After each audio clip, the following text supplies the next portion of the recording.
好的，谢谢，再见yana nufin to, nagode, sai an jima.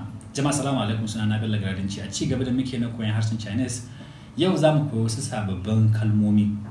Ga abokina Adam ya zo ya kara dawowa, yau za mu ci gaba da wato bita tare da shi. Ni hao. Ni hao. 你叫什么名字？ 我叫 Adam。 你叫什么名字？ 我叫 Bello。 你是哪里人？ 我是中国人。 你是哪里人？ 我是尼日利亚人。 认识你我很开心。 认识你我也很开心。 好的，谢谢。 再见。 再见。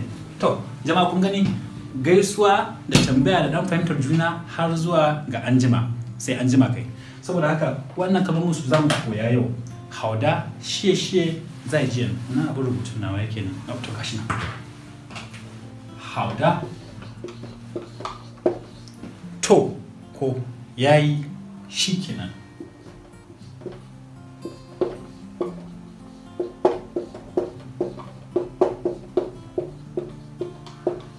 谢谢 wato nagode madalla Allah ya saka da alheri shine 谢谢 谢谢 sai ka ce 谢谢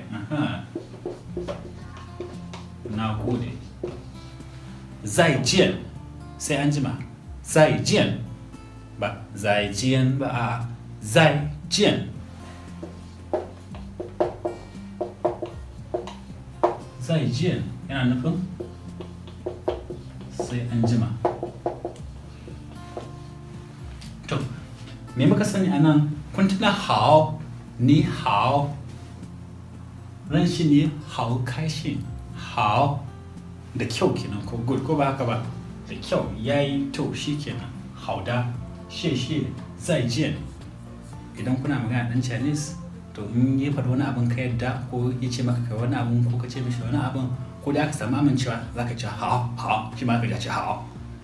Idan wani abin ya faru ko aka haɗu ko aka yi wannan abin kirki ko aka da yar mu'amala na ce she nagode nagode suna amfani da wannan kalma sosai ko a junansu. Zai jiyan wannan zai ban kwana kenan za a rubuce zai jiyan.